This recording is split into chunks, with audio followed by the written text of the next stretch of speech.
Quand on voyage à l'étranger, on se demande toujours quel adaptateur secteur amener pour pouvoir recharger son ordinateur, son téléphone, sa tablette quand on est en déplacement. Et heureusement, Sateki arrive avec un chargeur de voyage qui résout totalement ce problème. Lors d'un déplacement qui impose un changement de format de prise électrique, il y a deux scénarios qui s'imposent à vous. Le premier, c'est de partir avec un adaptateur, typiquement celui-ci, format prise française d'un côté, prise américaine de l'autre, donc ici avec une terre, ou un adaptateur au type universel comme celui-ci, qui va proposer différents formats de prise électrique en fonction des endroits où vous pouvez aller. Vous avez donc un adaptateur qui vous permet de tout faire, et en sortie vous avez une prise française. Ça, quand vous allez une fois dans un pays, c'est intéressant, ou quand vous voyagez pas mal, c'est intéressant aussi d'avoir un truc qui peut tout faire. Et après, si c'est récurrent et que vous allez plusieurs fois dans la même destination, ou au moins dans une des destinations qui ont le même format de prise électrique, vous pouvez avoir directement un adaptateur secteur au bon format. C'est mon cas, typiquement, je vais régulièrement aux États-Unis et donc j'ai le format USB-C double d'Apple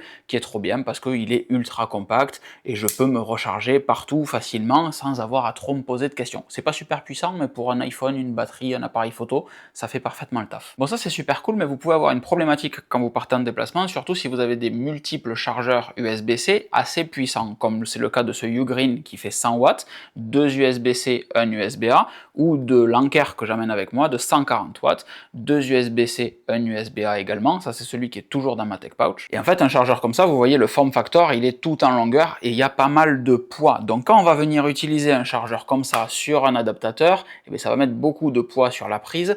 Et lors de mon dernier voyage en Angleterre, à Londres, c'est pour ça que je mets cet adaptateur-là, j'étais pas super en confiance dans mon hôtel. La prise s'allume, la prise s'éteint, ça fait des un petit peu dans tous les sens, mais il y a sûrement une alternative. Donc dans ma chambre d'hôtel, je me mets à chercher les fameuses alternatives. Je tombe sur deux sujets. Le premier, c'est donc de prendre un gros adaptateur de bureau avec un câble souple qu'on vient brancher sur une prise. Je vous avais par exemple parlé du Ugreen de 300 watts, que lui, je peux venir mettre sur un adaptateur comme celui-ci, et comme le câble est souple, j'ai pas de poids sur ma prise. Le gros avantage, c'est que j'ai 300 watts en sortie, donc si je dois recharger beaucoup de choses, je peux recharger beaucoup de choses et très vite. Dans la vraie vie, en voyage, on n'a pas forcément besoin de recharger très vite. On veut juste que ça recharge dans la nuit sans avoir à jouer aux chaises musicales USB-C pour changer les adaptateurs et les périphériques durant la nuit. Je lance donc une recherche Google, World Best Travel Adapter, et je tombe sur le Sateki ici, qui présente lui 4 ports USB-C à l'arrière, uniquement de l'USB-C, pas d'USB-A là-dessus, et en termes de form factor, ça ressemble énormément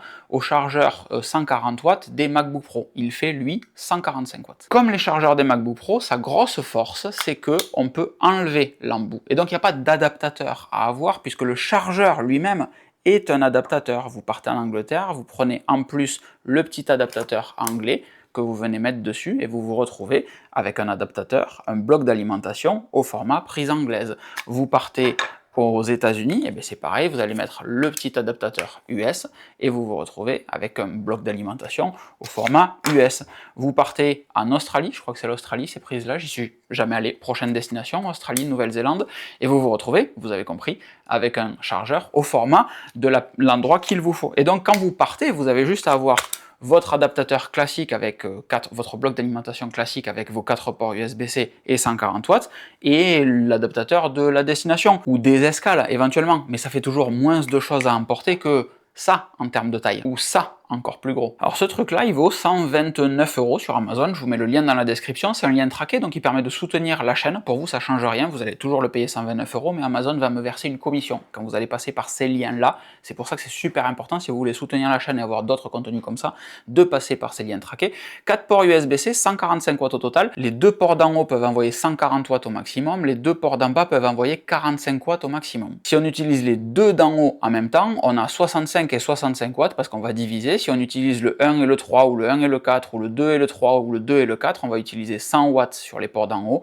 et 45 watts sur les ports d'en bas. C'est donc nettement plus malin de croiser avec un port d'en haut, un port d'en bas, si vous avez besoin d'avoir 2 ports de recharge, à moins que vous ayez vraiment besoin de 65 et 65. 100 watts et 45 watts, normalement, ça répond à la majorité des situations. Après, si vous avez besoin de 3 ports, il vaut mieux utiliser un des 2 d'en haut et les 2 d'en bas. Vous aurez 100 watts sur un des 2 d'en haut et 25 watts et 20 watts sur les 2 ports d'en bas, ce qui vous fait toujours au total 145 45 watts. Et si vous devez utiliser les 4 ports, vous avez 65, 30, 25 et 20 watts. Mais encore une fois, le type d'usage de ce bloc d'alimentation, c'est de pouvoir tout brancher durant la nuit sur le bloc et de ne pas vous poser de questions, à savoir si vous allez devoir débrancher dans 2 heures votre téléphone pour venir brancher votre appareil photo, etc. Vous mettez tout dessus et il n'y a pas de sujet. Donc durant la nuit, MacBook Pro, iPad, iPhone, Apple Watch, FM. Et en vrai, il n'y a pas de raison de faire une vidéo plus longue que ça, elle se suffit à elle-même. Donc ce bloc d'alimentation, moi, c'est celui que j'utiliserai maintenant. Il est recommandé et recommandable pour les personnes qui ont un point de chute quasi unique quand vous arrivez à destination. Si vous vous baladez en sac à dos, vous avez quand même un chargeur qui est assez lourd et peut-être que vous voudrez prendre